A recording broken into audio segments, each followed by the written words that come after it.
उसको आप लोग को 3 गो प्रॉपर्टी हम बताए थे, 3 गो तक।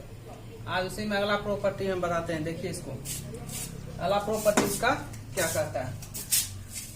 4 नंबर में, यदि किसी सारणी के किसी एक रो या कॉलम में किसी अचर कांस्टेंट राशि k से गुणा करने पर उसका मान k गुना हो जाता है। क्या कहना चाहता है, यदि किसी सारणी के किसी भी एक रो में या किसी भी एक कॉलम के एलिमेंट में किसी कांस्टेंट राशि से यदि गुणा करेंगे तो उसका जो मान होगा, मतलब k से गुणा करेंगे तो k गुना हो जाएगा। तो 5 से गुना करेंगे तो 5 गुना हो जाएगा, 10 से गुना करेंगे तो 10 गुना हो जाएगा, 20 से गुना करेंगे तो 20 गुना हो जाएगा, 50 से गुना करेंगे तो 50 गुना हो जाएगा। ये कहना चाहता है। तो इस तरह से देखिए हम एक डिटर्मिनेंट मान लेते हैं, a बराबर 2 3 माइनस 2 1 2 1 2 1 2। अब इस डिटर्मिनेंट का हम लोग वैल्यू निकालते हैं, जो कि 3 क्रॉस 3 के माध्यम से आप लोग को ढेर सारा क्वेश्चन हम बता करके आपको बताएंगे किस तरह से 3 क्रॉस 3 का हम लोग वैल्यू निकालते हैं। तो इसको समझने में हमको लगता है आपको कोई प्रॉब्लम नहीं होना चाहिए। 2 लिए हैं तो 2 इंटू पूरे रो पूरे कॉलम, 2 लिए ये वाला, तो इस पूरे रो को पूरे कॉलम को छोड़ दिए तो क्या बचा, पूरे को छोड़ दिए, 2 इंटू 2 मिलके 4, 1 गुना 1 मिलके 4 में से 1 गया। उसके बाद क्या लिए, -3, तो पूरे रो को छोड़ेंगे पूरे कॉलम को। माइनस क्यों लिए, यहाँ का चिन्ह ही होता है निगेटिव, यहाँ का चिन्ह क्या होता है, निगेटिव। याद कीजिए, उसमें बताए थे plus minus plus minus plus minus plus, इस तरह से बताए थे।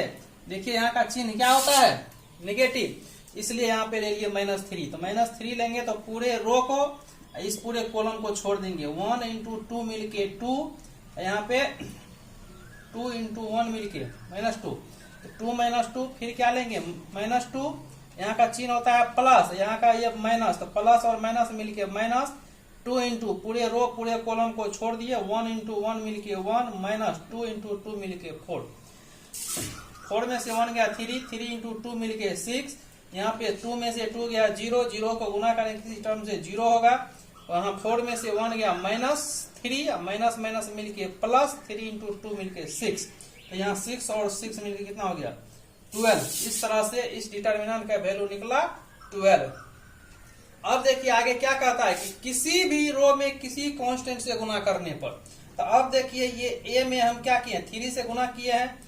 3 से यदि गुना करें, 3 इंटू डिटर्मिनेंट ऑफ ए लिए, तो इसमें क्या करेंगे, फर्स्ट रो में हम गुना कर दिए। फर्स्ट रो में यदि 3 से गुना करेंगे, 3 दूनी 6, 3 तिया 9, 3 दूनी 6, गुना कर दिए। अब मेरे लिए डिटर्मिनेंट बी कौन हो गया, ये वाला। अब देखिए इसका हम लोग वैल्यू निकालते हैं। इसका यदि वैल्यू निकालेंगे हम लोग तो फिर डिटर्मिनेंट ऑफ बी निकालेंगे। डिटर्मिनेंट ऑफ बी का जब मान निकाले वहां पे, तो अब की बार क्या लेंगे, यहाँ पर 6, यहाँ पर 6 है तो वहां लिए 6 इंटू 4 - 1, फिर यहाँ पे 9 है तो क्या लेंगे -9 इंटू 2 - 2, यहाँ -6 है तो -6 इंटू 1 - 4, तो 4 में से 1 गया 3, 4 इंटू 3 -9 इंटू 0 -6 इंटू -3, क्या हुआ 18, 18 -0 प्लस 18, 18 18 मिलकर 36। इस 36 को हम लोग लिख सकते हैं 3 गुना 12। क्या लिख दिए, 3 गुना 12। देखिए कितना गुना हो गया, 3 टाइम्स हो गया। कितना टाइम्स हो गया, 3 टाइम्स। यहाँ पर देखिए 3 से गुना कर दिए थे तो इसका मान पहले यहाँ पे कितना था, 12। पहले कितना निकला था यहाँ पे 12। अब क्या किया हम लोग, इसको 3 से गुना कर दिए। देखिए इसका मान कितना आ गया 36, 3 गुना आया 36। अब देखिए इसमें 3 इंटू 12, 3 गुना हो गया। इस तरह से चौथा प्रॉपर्टी क्लियर हो गया होगा। अब देखिए हम पांचवा प्रॉपर्टी बताते हैं। पांचवा प्रॉपर्टी क्या कहता है, पांचवा प्रॉपर्टी का कहना है कि यदि किसी सारणी के किसी रो या कॉलम के प्रत्येक एलिमेंट, किसी सारणी के किसी रो या कॉलम के प्रत्येक एलिमेंट शून्य हो तो उस सारणी का मान शून्य होता है। कोई डिटर्मिनेंट लेंगे, या तो इसका कोई भी रो, 3 में से कोई भी रो के प्रत्येक एलिमेंट 0 हो जाए, या किसी कॉलम के प्रत्येक एलिमेंट 0 हो जाए, इसका जो हम लोग वैल्यू निकालेंगे वो शून्य आएगा। बिना देखे भी हम लोग टी को बांट सकते हैं, लेकिन आज देखिए हम आपको प्रूफ करके दिखाते हैं। डिटर्मिनेंट लगाए तो 2 इंटू 2 लिए, तो ये पूरे रो पूरे कॉलम को छोड़ देंगे। 0 इंटू 1 मिलके 0 माइनस फॉर्मूला का 2 इंटू 0 मिलके 0। अब क्या लेंगे 3, तो -3 लिए, तो पूरे रो और पूरे कॉलम को छोड़ देंगे। 0 इंटू 1 मिलके 0 और 1 इंटू 0 मिलके 0, 0 - 0। उसके बाद 2 लेंगे तो +2 लिए, तो पूरे रो यहाँ पर 3 इंटू 0 - 0। अब की बार ये 2 लेंगे, +2 लिए, तो इस पूरे रो को और इस पूरे कॉलम दोनों को क्या करेंगे, छोड़ देंगे। तो 0 इंटू 2 मिलके 0 -1 इंटू 0 मिलके 0। यहाँ पर 2 इंटू 0 -3 इंटू 0 +2 इंटू 0, तो 0 - 0 +0 मिलके क्या निकला 0। तो इस तरह से आज के बाद आप लोग को निकालने का कोई जरूरत नहीं है। इसका सीधा सीधा हम लोग याद रखेंगे कि यदि किसी भी, आप लोग को रखना, अब इसके बाद बनाना नहीं, आज इसको समझ लीजिए, ठीक से लिख लीजिएगा। सिर्फ याद रखना है कि किसी भी डिटर्मिनेंट के यदि कोई भी रो के प्रत्येक एलिमेंट या किसी भी कॉलम के प्रत्येक एलिमेंट यदि शून्य हो तो उस डिटर्मिनेंट का वैल्यू क्या होता है, शून्य हो जाता है। इससे पहले भी हम बताए थे कि यदि किसी भी डिटर्मिनेंट के 2 रो या 2 कॉलम समान होते हैं तो उसका भी वैल्यू क्या होता है, शून्य होता है। क्या हुआ, 5 गो। चलिए आगे देखते हैं फिर। हाँ,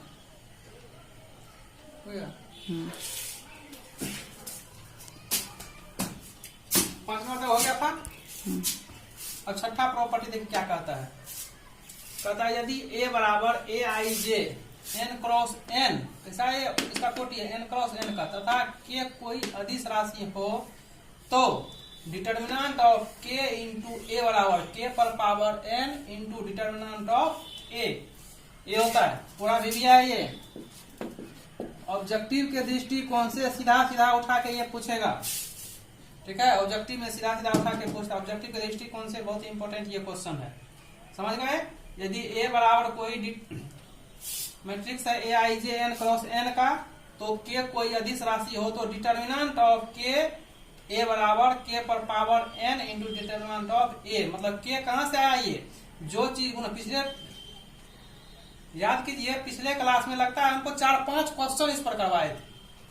जस्ट पिछले क्लास में 4-5 क्वेश्चन इस पर हम करवाए थे, जिसमें बोले थे कि यदि किसी भी चीज से गुना रहता है k से, तो उस गुना को बाहर करते हैं और जिस ऑर्डर का ये मैट्रिक्स आता है वो पावर हो जाता है।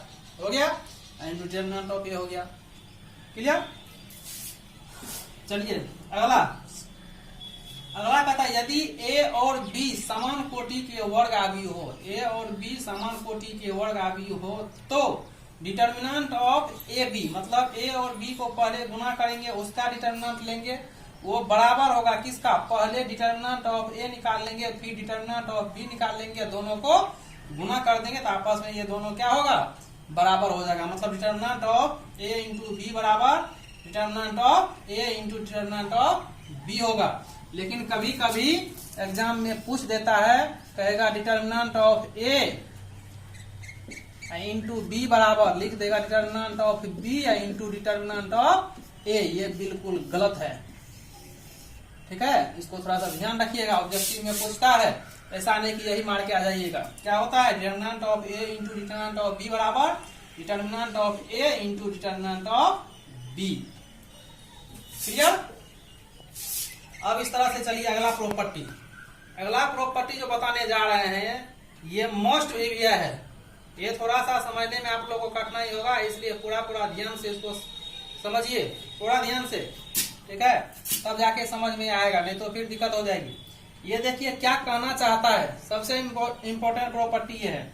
कहता है कि यदि सारणी के किसी रो या कॉलम का प्रत्येक एलिमेंट, यदि सारणी के किसी रो या कॉलम का प्रत्येक एलिमेंट 2 या 2 से अधिक राशियों का योग हो तो वह सारणी उसी क्रम में 2 या 2 से अधिक सारणिकों के योग के बराबर होता है। मतलब यदि किसी उसके एलिमेंट में जुड़ा हुआ है तो उसको हम क्या कर सकते हैं, योग के रूप में लिख सकते हैं। इसका फॉर एग्जाम्पल हम आपको दिखाते हैं पूरा डिटेल में, देखिए कैसे, देखिए किसे। पहला नंबर एग्जांपल इसका हम दे दिए हैं। पहला नंबर एग्जांपल क्या किए हैं, देखिए ये सीधा सीधा यदि डिटर्मिनेंट रहता तो a1 a2 a3 b1 b2 b3 c1 c2 c3, देखिए तीनों एलिमेंट है, कैसा मैट्रिक्स है ये, 3 क्रॉस 3 का। तो क्या लिखा हुआ है वहां, किसी रो या किसी कॉलम के प्रत्येक एलिमेंट में। देखिए क्या हुआ, ये पहला कॉलम में कोई कांस्टेंट राशि जुटा हुआ है, इसमें अल्फा 1, इसमें अल्फा 2, इसमें अल्फा 3। तो अब इसको क्या बोला है कि दो से अधिक योग के रूप में हम बराबर लिख सकते हैं। इसको किस तरह से लिखते हैं, थोड़ा सा आप लोग इसको समझिए ठीक से, कि इस मैट्रिक्स को किस तरह, इस डिटर्मिनेंट को हम किस तरह से यहाँ पर लिखते हैं। इसमें करना क्या है ना, जो जुड़ा हुआ है इसको पूरा भूल जाना है। इसको ढक दिए हम लोग, क्या किए, इसको देखिए ढक दिए, इसको पूरा भूल जाना है। अब देखिए क्या लिखा वहां, A1 A2 A3 B1 B2 B3 C1 C2 C3, देखिए लिख दिया सेम टू सेम, उसको ढक दिए। A1 A2 A3 B1 B2 B3 C1 C2 C3 लिख दिए। उसके बाद फिर बीच में कौन सी का चिन्ह है, यहाँ पे प्लस का, तो यहाँ पर हम लोग प्लस का चिन्ह, यदि यहाँ पर माइनस का चिन्ह रहता सब में तब यहाँ पर माइनस का चिन्ह लगाते, लेकिन आप बोलते सर दो ठो में प्लस का रहता है, एक ठो माइनस का, तब क्या करता है, ऐसा हो ही नहीं सकता, ऐसा नहीं रह सकता है। जब भी रहेगा तो सब में प्लस का या सब में माइनस का। तो यहाँ प्लस का चिन्ह है, तो यहाँ क्या कौन सा चिन्ह देंगे, प्लस का। उस बार किसको ढके थे, अल्फा 1 को, अब की बार इसको ढक दीजिए, ढक दिए पूरे को। क्या बच गया, alpha 1 alpha 2 alpha 3 B1 B2 B3 C1 C2 C3। क्या किया यहाँ पे देख लीजिए, प्लस दिए, उसको तो लिखिए दिए थे alpha 1 alpha 2 alpha 3 B1 B2 B3 C1 C2 clear. कहीं इसमें दिक्कत है, इसको क्या किए, एक में जोड़ा हुआ था तो दो भाग में इसको लिख दिए, देखिए दोनों डिटरमिनेंट हो गया। अब इसका वैल्यू हम लोग क्या कर सकते हैं, हम लोग डिटरमिनेंट पढ़े हैं उस तरह से इसका वैल्यू निकाल लेंगे, इसका वैल्यू निकाल लेंगे, दोनों को जोड़ देंगे, तब उसका मान क्या होगा, वही होगा जो इसको सॉल्व करने से मिलेगा। ठीक है। और दूसरा एग्जांपल देखिए, इसमें थोड़ा सा टफ। दूसरा एग्जांपल में क्या है, इसमें दो ठो कॉलम में जुटा हुआ है, उसमें वहीं पे लिख ले है कि दो या दो से अधिक रो या कॉलम में। अब की बार क्या हुआ, दो ठो में जोड़ दिया, A1 A2 A3 में क्या जोड़ा, alpha 1 alpha 2 alpha 3। B1 B2 B3 में क्या जोड़ दिया, बीटा 1 बीटा 2 बीटा 3 और C1 C2 C3 हो गया। अब इसको हमको क्या करना है, अलग अलग रूप में लिखना है। तो इसको जो लिखेंगे तो सबको एक ही बार लिखेंगे, पता चलेगा कि दिक्कत गलती होने की संभावना ज्यादा रहता है, इसलिए आप अलग अलग पूरा ध्यान से लिखिए, अलग अलग, इसमें कहीं कोई दिक्कत नहीं। करना क्या है, इसको पहले भूल, इधर क्या किया उसको भूल जाइए, पहले फर्स्ट वाला जो आप लोग बनाए उसको याद कीजिए। आप सिर्फ इतना मान के चलिए कि सिर्फ पहला वाला में जोड़ा हुआ, दूसरा और तीसरा को भूल जाइए, सिर्फ पहला वाला के बारे में सोचना है, दूसरा और तीसरा के बारे में भी थोड़ा सा भी नहीं सोचना है, सिर्फ पहला पर ध्यान दीजिए। पहला पर यदि ध्यान देंगे तो अभी सेम टू सेम लिखे हुए देखिए क्या करते थे, अल्फा 1 अल्फा 2 को ढक दिए, रेस्ट जो बचा उसको सेम टू सेम उतार देंगे, इसको ढक दिए, इसको ढक दिए, क्या बचा A1 A2 A3, जो जहां जैसा है उसी तरह से, और फिर C1 C2 C3। तो देखिए यहाँ पर लिखा हुआ है A1 A2 A3 B1 plus beta B2 plus beta 2 B3 plus beta 3 और C1 C2 C3 लिख दिए। बीच में यहाँ पर कौन सी का चिन्ह है, प्लस का, तो कौन सी का चिन्ह दिए, प्लस का।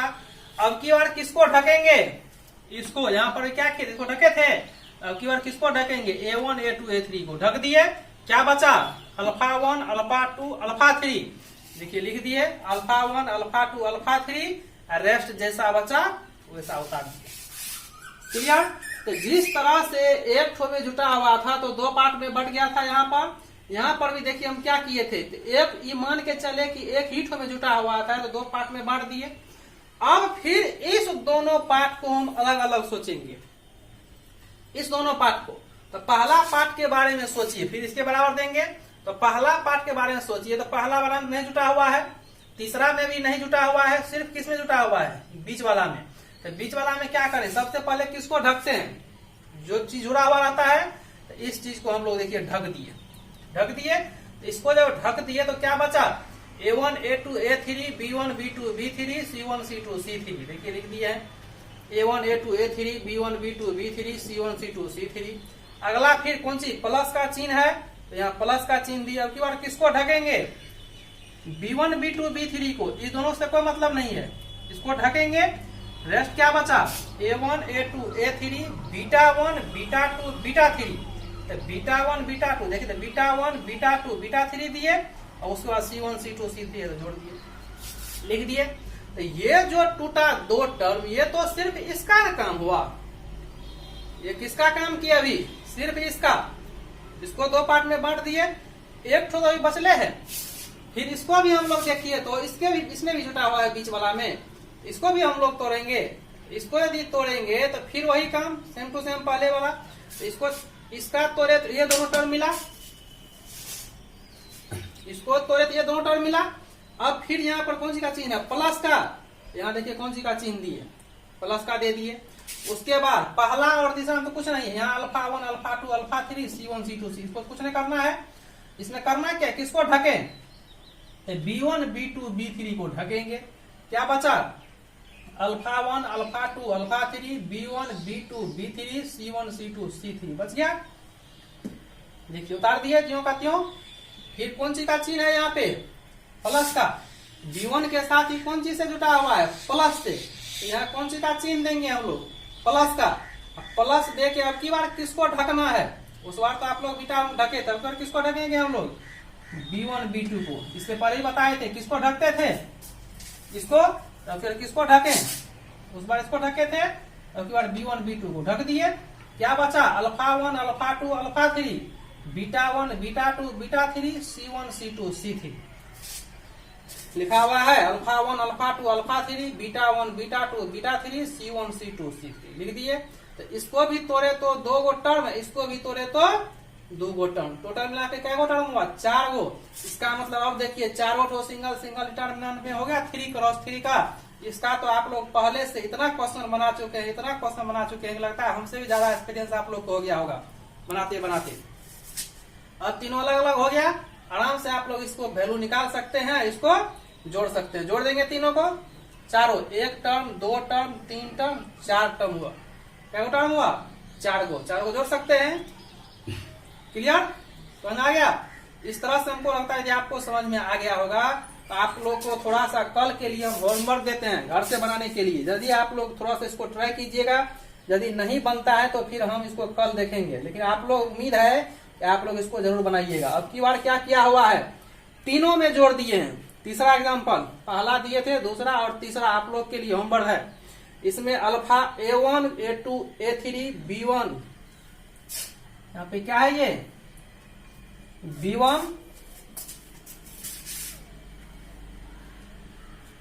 B2 B3 C1 C2 C3। तो उसमें क्या जोड़ दिए?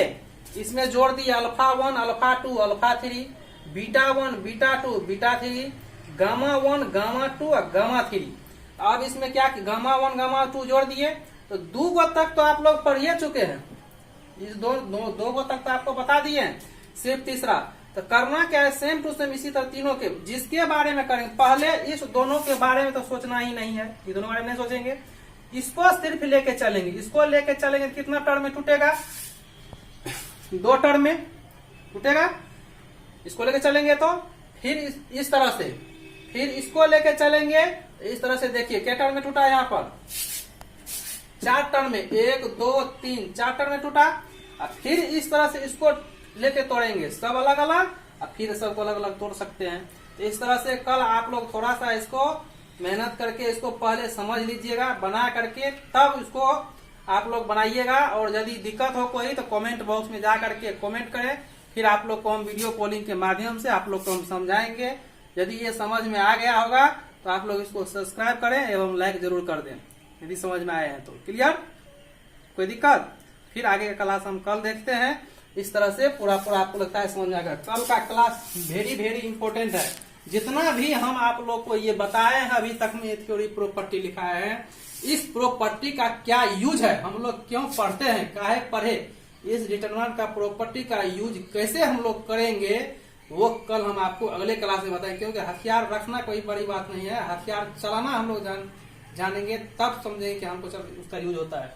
तो डिटरमिनेंट का प्रॉपर्टी जानने से कुछ नहीं होता है, उसका प्रॉपर्टी का यूज हम लोग कैसे करेंगे, जस्ट अगले वाले क्लास में आप लोग देखिए कितना अच्छा लगता है। इसको हम सॉल्व करेंगे आगे। Thank you.